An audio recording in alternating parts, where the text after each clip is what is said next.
Super star. ಆದರೆ ಜೀವನದಲ್ಲಿ ಒಬ್ಬ ಸರಳ ಮನುಷ್ಯ. ನಮಸ್ಕಾರ ನಮ್ಮವರೇ. ಇದು ಕೇವಲ ಒಬ್ಬ ನಟನ ಕಥೆಯಲ್ಲ, ಇದು ಒಂದು ಸಂಸ್ಕೃತಿಯ ಪ್ರತಿಬಿಂಬ, ಒಂದು ಜೀವಂತ ಆದರ್ಶದ ಗಾಥೆ. ತೆರೆಯ ಮೇಲೆ ರಾಜನಂತೆ ಆಡಿದವರು, ಆದರೆ ಜೀವನದಲ್ಲಿ ಸಾಮಾನ್ಯ ಮನುಷ್ಯನಂತೆ ನಡೆದುಕೊಂಡವರು. ಅಭಿಮಾನಿಗಳ ಹೃದಯದಲ್ಲಿ ದೇವರಂತೆ ನೆಲೆಸಿದ, ಸರಳತೆಯ ಸಿಂಹಾಸನದ ಮೇಲೆ ಕುಂತ ಮಹಾನ್ ವ್ಯಕ್ತಿ. ಅವರೇ ನಿಮ್ಮೆಲ್ಲರ ಡಾಕ್ಟರ್ ರಾಜ್ಕುಮಾರ್. ಇಂದು ನಾವು ನೋಡೋಣ ತೆರೆಯಿಂದ ಇದ್ದ ಅವರ ನಿಜವಾದ ವ್ಯಕ್ತಿತ್ವ, ಅವರ ಸರಳತೆ, ಅವರ ಮೌಲ್ಯಗಳು, ಅವರ ಬದುಕಿನ ಪಾಠಗಳು. ಇದು ಕೇವಲ ಒಂದು ವಿಡಿಯೋ ಅಲ್ಲ, ಇದು ಒಂದು ಪ್ರೇರಣೆಯ ಪ್ರಯಾಣ. ಹಾಗಾದರೆ ಬನ್ನಿ ಆರಂಭಿಸೋಣ. ಜಗತ್ತಿನಲ್ಲೇ ಭಕ್ತಿಯಿಂದ ಬಾಂಡ್ವರೆಗೆ ಎಲ್ಲ ಪಾತ್ರಗಳನ್ನು ಸಮರ್ಥವಾಗಿ ಅಭಿನಯಿಸಿದ ಇನ್ನೊಬ್ಬ ಕಲಾವಿದಿಲ್ಲ. ನಿರ್ದೇಶಕರು ಯಾವ ಪಾತ್ರವನ್ನು ನೀಡಲಿ, ಅದರ ಅಂತಃಸತ್ವವನ್ನು ಹಿಡಿದು ಅಭಿನಯಿಸುತ್ತಿದ್ದಂತಹ ನಟ ಯಾರಾದರೂ ಇದ್ರೆ ಅವರೇ ನಿಮ್ಮೆಲ್ಲರ ಮೆಚ್ಚಿನ ಡಾಕ್ಟರ್ ರಾಜ್ಕುಮಾರ್. ರಂಗಭೂಮಿಯಿಂದ ಬಂದ ರಾಜ್ಕುಮಾರ್ ಅವರಿಗೆ ಅಭಿನಯದಲ್ಲಿ ಕಣ್ಣಿನ ಚಲನೆ ಬಹಳ ಮುಖ್ಯವಾದದ್ದು ಎಂಬುದು ಗೊತ್ತಿತ್ತು. ಅವರು ಭಾವಗಳನ್ನ ಅಭಿವ್ಯಕ್ತಿಸುತ್ತಿದ್ದೇ ಕಣ್ಣಿನ ಮೂಲಕ. ಸರ್ವಜ್ಞ ಮೂರ್ತಿ ಚಿತ್ರದಲ್ಲಿ ಆರೂರು ಪಟ್ಟಾಭಿಯವರು ಸರ್ವಜ್ಞ ಅವಧೂತ ಅವರ ಪಾತ್ರದ ಅಭಿನಯದಲ್ಲಿ ಕಣ್ಣು ನಿಶ್ಚಲವಾಗಿರಬೇಕು ಎಂದಾಗ, ನಾನು ಈ ಪಾತ್ರವನ್ನು ಅಭಿನಯಿಸಲಾರೆ ಎಂದು ರಾಜ್ಕುಮಾರ್ ಅವರಿಗೆ ಅನಿಸಿತ್ತಂತೆ. ಆದರೆ ಅಂತ ಮಹಾನುಭಾವನ ಪಾತ್ರವನ್ನು ನಾನು ಮಾಡದೇ ಹೋದರೆ ಜೀವನದಲ್ಲಿ ಏನೋ ಕಳೆದುಕೊಳ್ಳುತ್ತೇನೆ ಎಂದು ಕೂಡ ಅನಿಸಿತ್ತಂತೆ. ಈ ಪಾತ್ರವನ್ನು ಅಭಿನಯಿಸಿದ ನಂತರ ನಾನು ಸಾಕಷ್ಟು ಬೆಳೆದೆ ಎಂದು ಹೇಳಿಕೊಂಡಿದ್ದರು ನಿಮ್ಮೆಲ್ಲರ ಡಾಕ್ಟರ್ ರಾಜ್ಕುಮಾರ್ ಅವರು. ಬದುಕನ್ನು ನಾವು ನಮ್ಮ ಕಣ್ಣಿಗೆ ಕಾಣುವ ಮಟ್ಟದಲ್ಲಿ ಮಾತ್ರ ಪರಿಭಾಷಿಸಿಕೊಳ್ತಾ ಇರ್ತೇವೆ. ಆದರೆ ನಿಜವಾದ ಬದುಕು ಇರುವುದು ಅದರಾಚೆ ನೆಲೆಯಲ್ಲಿ. ನಾವು ಏನೋ ಸಾಧಿಸಿದ್ದೇವೆ ಎಂದು ಕೊಡ್ತೀವಲ್ಲ, ಅದೆಲ್ಲ ಭ್ರಮೆ ಎಂದು ಸರ್ವಜ್ಞ, ಭಕ್ತ ಕುಂಬಾರ, ಕನಕದಾಸ, ಪುರಂದರದಾಸ ಮೊದಲಾದವರ ಪಾತ್ರಗಳನ್ನು ನಿರ್ವಹಿಸುವಾಗ ಅರಿವಿಗೆ ಬಂದಿತ್ತು. ಅದೊಂದು ಅಲೌಕಿಕ ಅನುಭೂತಿ ಎನ್ನುವುದೇ ಅವರದೇ ಮಾತಾಗಿತ್ತು. ರಾಜ್ಕುಮಾರ್ ಅವರನ್ನು ಅಪಾರವಾಗಿ ಕಾಡಿದ ಇನ್ನೊಂದು ಚಿತ್ರವೆಂದರೆ ಮಂತ್ರಾಲಯ ಮಹಾತ್ಮೆ. ಟಿ.ವಿ. ಸಿಂಗ್ ಠಾಕೂರ್ ರಾಜ್ಕುಮಾರ್ ಅವರನ್ನ ಈ ಪಾತ್ರಕ್ಕೆ ಆಯ್ಕೆ ಮಾಡಿದಾಗ ಕೆಲವು ಅಪಸ್ವರಗಳು ಕೇಳಿ ಬಂದವು. ರಾಯರ ಸನ್ನಿಧಿಯಲ್ಲಿಯೇ 3 ಸಲ ಚೀಟಿ ಎತ್ತಿದಾಗಲೂ ರಾಜ್ಕುಮಾರ್ ಅವರ ಹೆಸರೇ ಬಂತಂತೆ. ಅಲ್ಲಿಗೆ ರಾಯರ ಮನದಲ್ಲೂ ಅದೇ ಹೆಸರಿದೆ ಎಂದು ಮನವರಿಕೆಯಾಗಿ ಸಿಂಗ್ ಠಾಕೂರ್ ಅವರು ತಮ್ಮ ನಿರ್ಧಾರದಲ್ಲಿ ಅಚಲರಾದರು. ನಾನು ಆ ಪಾತ್ರ ಮಾಡಿದೆ ಎನ್ನುವುದೇ ಸುಳ್ಳು ಎಂದಿದ್ದರು ರಾಜ್ಕುಮಾರ್. ಮಂತ್ರಾಲಯ ಕ್ಷೇತ್ರದಲ್ಲಿ ನಿಂತು ಒಳ್ಳೆ ಹೆಸರು ಬಂದರೂ, ನಿಮಗೆ ಕೆಟ್ಟ ಹೆಸರು ಬಂದರೂ ನೀವು ನನ್ನನ್ನು ಹರಿಸಿ ಎಂದು ಕೇಳಿಕೊಂಡಿದ್ದೆ. ಮಂತ್ರಾಲಯ ಪ್ರಭುಗಳೇ ನನ್ನಲ್ಲಿ ಪ್ರವೇಶ ಮಾಡಿ ಆ ಪಾತ್ರವನ್ನು ಮಾಡಿಸಿದರು. ಈ ಚಿತ್ರಕ್ಕೆ ಡಬ್ಬಿಂಗ್ ಕೂಡ ಚಿತ್ರವನ್ನು ನೋಡದೆ ಕೇವಲ ಸೌಂಡ್ ಕೇಳಿಕೊಂಡು ಅವರು ಮಾಡಿದ್ದರಂತೆ. ರಾಜ್ಕುಮಾರ್ ಅವರು ಹೇಳಿದ್ದರು, ಟಿವಿಯಲ್ಲಿ ಆಗಾಗ ಆ ಸಿನಿಮಾ ಬರ್ತಾ ಇರುತ್ತೆ, ಆದರೆ ನಾನು ಎಂದಿಗೂ ಅದನ್ನು ನೋಡಲ್ಲ, ಏಕೆಂದರೆ ಆ ಪಾತ್ರ ಮಾಡಿದೆ ಎನ್ನುವ ಭಾವನೆ ಮನದಲ್ಲಿ ಯಾವತ್ತೂ ಬರಬಾರದು ಎನ್ನುತ್ತಿದ್ದರು. ಭಕ್ತ ಕುಂಬಾರ ಮಾಡಬೇಕು ಅನ್ನೋದು ರಾಜ್ಕುಮಾರ್ ಅವರಿಗೆ ಬಹಳ ವರ್ಷಗಳಿಂದ ಇದ್ದಂತ ಕನಸು. ಯಾವ್ಯಾವುದೋ ಕಾರಣದಿಂದ ಅದು ಕೈಗೊಂಡಿರಲಿಲ್ಲ. ಗಂಧದ ಗುಡಿ ಚಿತ್ರೀಕರಣ ಮುಗಿಸಿಕೊಂಡು ಬರುವಾಗ ಪಾರ್ವತಮ್ಮ ರಾಜ್ಕುಮಾರ್ ಅವರಿಗೆ ಭಕ್ತ ಕುಂಬಾರನ ಕಥೆಯನ್ನ ಹೇಳಿದರು. ಅವರು ಬಹಳ ಇಷ್ಟಪಟ್ಟ ನಂತರ ವಿಶ್ವಾಸ ಮೂಡಿತ್ತು. ಆದರೆ ಯಾರನ್ನೇ ಕೇಳಲಿ ಆ ಸಿನಿಮಾ ಬೇಡ ಅಂತಲೇ ಹೇಳ್ತಾ ಇದ್ರು. ಕೊನೆಗೆ ಕೃಷ್ಣವೇಣಿ ಅನ್ನೋ ಕಲಾವಿದ ಈ ಚಿತ್ರವನ್ನು ನಿರ್ಮಿಸಲು ಸಿದ್ಧರಾದರು. ಅವರು ಮೊದಲು ಸಾಮಾಜಿಕ ಚಿತ್ರವನ್ನು ಆರಂಭಿಸಿದರು. 5 ದಿನದ ಶೂಟಿಂಗ್ ಕೂಡ ಆಗಿತ್ತು. ಕೊನೆಗೆ ಅಣ್ಣ, ನಿಮಗೆ ಯಾವುದೋ ಇಷ್ಟನೋ ಅದೇ ಚಿತ್ರ ಮಾಡೋಣ ಅಂದರು. ಭಕ್ತಿ ಚಿತ್ರಗಳಿಗೆ ಹುಣಸೂರು ಪ್ರಸಿದ್ಧರು, ಅವರ ಬಳಿಯೇ ನಿರ್ದೇಶನ ಮಾಡಿಸೋಣ ಎಂದು ರಾಜ್ಕುಮಾರ್ ಅವರು ನಿರ್ಧರಿಸಿದರು. ಅವರು ಸಬ್ಜೆಕ್ಟ್ ಬಹಳ ಚೆನ್ನಾಗಿದೆ, ಆದರೆ ಈಗಲೇ ಬೇಡ, ನಿಮಗೆ ಇನ್ನೂ ಸ್ವಲ್ಪ ವಯಸ್ಸಾಗಲಿ ಅಂದರು. ಆದರೆ ರಾಜ್ಕುಮಾರ್ ಒಪ್ಪಲಿಲ್ಲ. ವಯಸ್ಸಾದಾಗ ಮನಸ್ಸಿರಬೇಕಲ್ಲ, ಈಗಲೇ ಆಗಲಿ ಎಂದು ಪಟ್ಟು ಹಿಡಿದರು. ಹೀಗೆ ಭಕ್ತ ಕುಂಬಾರ್ ಚಿತ್ರ ರೂಪುಗೊಂಡಿತ್ತು. ಭಾರತೀಯ ಚಿತ್ರರಂಗದಲ್ಲಿ ಬೇರೆ ಬೇರೆ ಭಾಷೆಯಲ್ಲಿ ಕುಂಬಾರನ ಕಥೆ ಬಂದಿದ್ದರೂ ಹಾಡುಗಳು ಗಮನ ಸೆಳೆದಿರಲಿಲ್ಲ. ರಾಜ್ಕುಮಾರ್ ಅವರಿಗೆ ಹಾಡುಗಳು ಮುಖ್ಯವಾಗಿರಬೇಕು ಅನ್ನೋದಿತ್ತು. ಜಿ.ಕೆ. ವೆಂಕಟೇಶ್ ಅದನ್ನು ಅದ್ಭುತವಾಗಿ ಮಾಡಿದರು. ಒಂದು ರೀತಿಯಲ್ಲಿ ಅವರು ಹಾಡಿನಿಂದಲೇ ಸಿನಿಮಾ ಕಟ್ಟಿದ್ದಾರೆ ಎಂದರು ರಾಜ್ಕುಮಾರ್. ಭಕ್ತ ಕುಂಬಾರ್ ಹಾಡುಗಳೆಲ್ಲ ಡಾಕ್ಟರ್ ಪಿ.ಬಿ. ಶ್ರೀನಿವಾಸ್ ಅವರ ಸಿರಿಕಂಠದಲ್ಲಿ ಅಮೋಘವಾಗಿ ಮೂಡಿ ಬಂದಿವೆ. ಆಗಿನ್ನೂ ರಾಜ್ಕುಮಾರ್ ಅವರು ಹಾಡ್ತಾ ಇರಲಿಲ್ಲ. ಒಂದೊಮ್ಮೆ ಹಾಡಿದ್ದರೆ ಎಂಬ ಪ್ರಶ್ನೆಗೆ ರಾಜ್ಕುಮಾರ್ ಅವರು ಈ ರೀತಿ ಹೇಳಿದ್ದರು, ಇಲ್ಲ, ಅವರು ಹಾಡಿದ ಮಟ್ಟಕ್ಕೆ ನಾನು ಖಂಡಿತ ಹಾಡ್ತಾ ಇರಲಿಲ್ಲ. ಪ್ರತಿಯೊಂದು ಹಾಡನ್ನು ಅವರು ಅನುಭವಿಸಿ ಹಾಡ್ತಾ ಇದ್ರು ಅನ್ನುತ್ತಿದ್ದರು.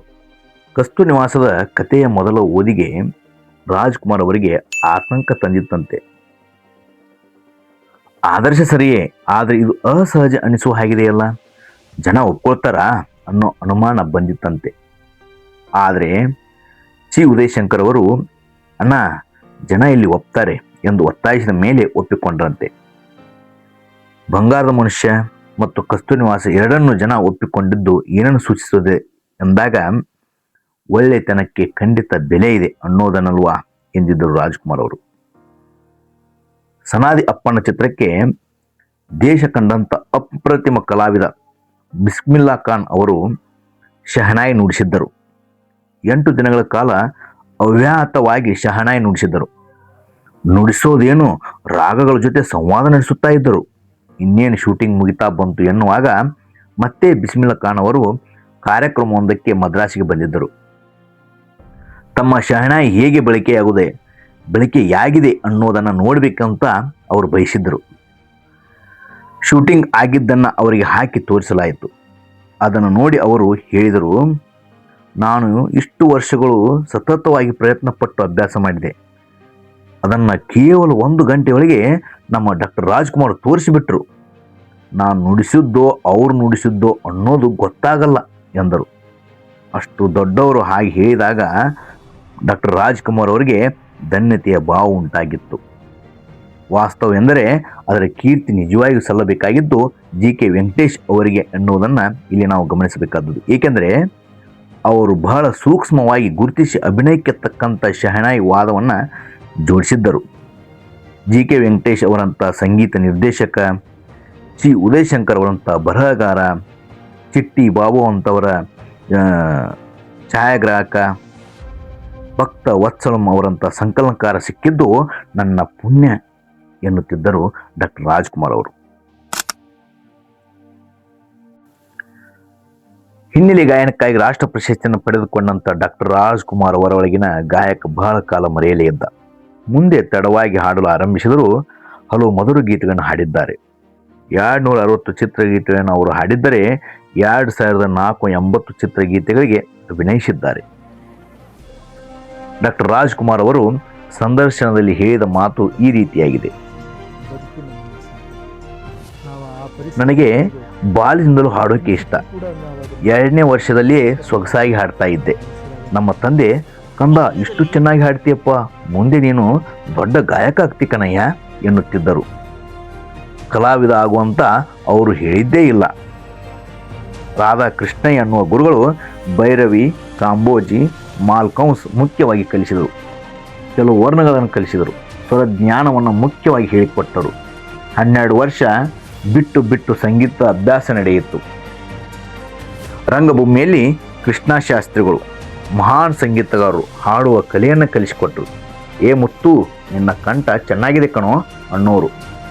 ಆಗೆಲ್ಲ ರಂಗಭೂಮಿ ಕಲಾವಿದರಿಗೆ ಹಾಡೋದು ಅನಿವಾರ್ಯವಾಗಿ ಬರಬೇಕಿತ್ತು. ಹೀಗಾಗಿ ಇದನ್ನು ವಿಶೇಷ ಎನಿಸಲೇ ಇಲ್ಲ. ಸಿನಿಮಾಕ್ಕೆ ಬಂದ ಮೇಲೆ ಆರಂಭದಲ್ಲಿ ಯಾರೂ ಹಾಡು ಅನ್ನಲಿಲ್ಲ, ಯಾರ್ಯಾರೋ ಹಾಡೋರು. ಆಗ ನಾನು ಹಾಡಬಹುದಲ್ಲ ಅನಿಸಿದ್ದೂ ಇದೆ. ಆದರೆ ನಾವೇ ಹೊಸಬರು, ಸಿಕ್ಕಿದ್ದನ್ನೇ ಉಳಿಸಿಕೊಳ್ಳೋದು ಕಷ್ಟ, ಬೇರೆ ಕೇಳೋದು ಹೀಗೆ. ಮುಂದೆ ಪಿ.ಬಿ. ಶ್ರೀನಿವಾಸ್ ಅವರು ನನಗೆ ಹಾಡೋಕೆ ಶುರು ಮಾಡಿದರು. ಅದರಲ್ಲೂ ಭಕ್ತ ಕನಕದಾಸ, ಭಕ್ತ ಕುಂಬಾರದಂಥ ಸಿನಿಮಾಗಳಲ್ಲಿ ಎಷ್ಟೊಂದು ಸೊಗಸಾಗಿ ಹಾಡಿದ್ದಾರೆ.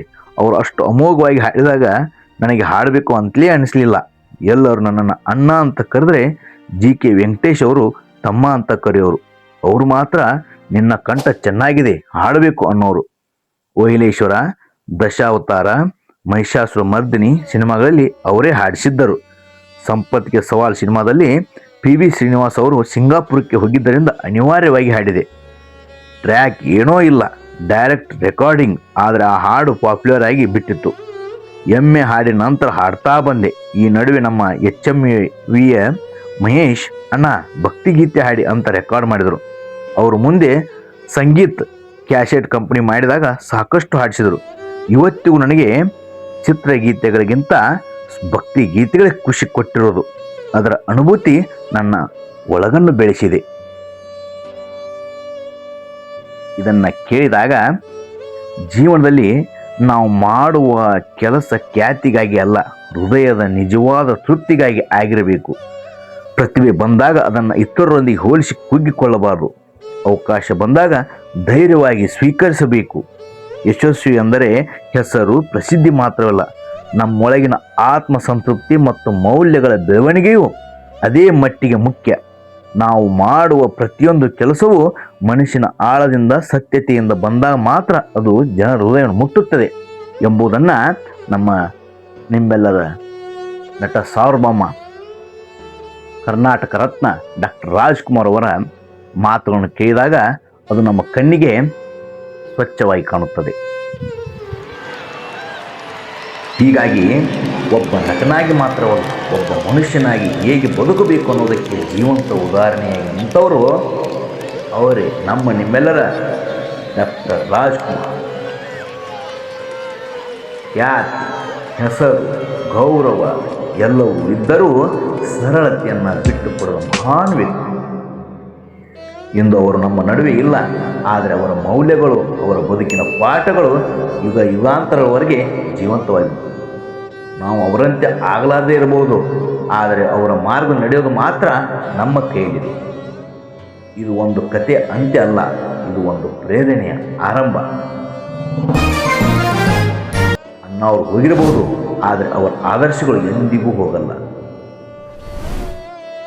ಈ ಕಥೆ ನಿಮ್ಗೆ ಇಷ್ಟ ಆಯ್ತಲ್ಲ ನಮ್ಮವರೇ? ಅಣ್ಣವರನ್ನು ನೀವು ಪ್ರೀತಿಸ್ತೀರಾ ಅಂದರೆ ಒಂದು ಲೈಕ್ ಮಾಡಿ, ನಿಮ್ಮ ಅಭಿಪ್ರಾಯವನ್ನು ಕಮೆಂಟ್ನಲ್ಲಿ ತಿಳಿಸಿ. ಇನ್ನಷ್ಟು ಪ್ರೇರಣೆಯ ಕಥೆಗಳಿಗಾಗಿ ಸಬ್ಸ್ಕ್ರೈಬ್ ಮಾಡಿ. ಧನ್ಯವಾದಗಳು ನಮ್ಮವರೇ. ಮತ್ತೊಮ್ಮೆ ಇಂಥ ಮಹನೀಯರ ಕಥೆಯೊಂದಿಗೆ ಸಿಗೋಣ. ಜೈ ಕನ್ನಡಿಗ, ಜೈ ಕರ್ನಾಟಕ.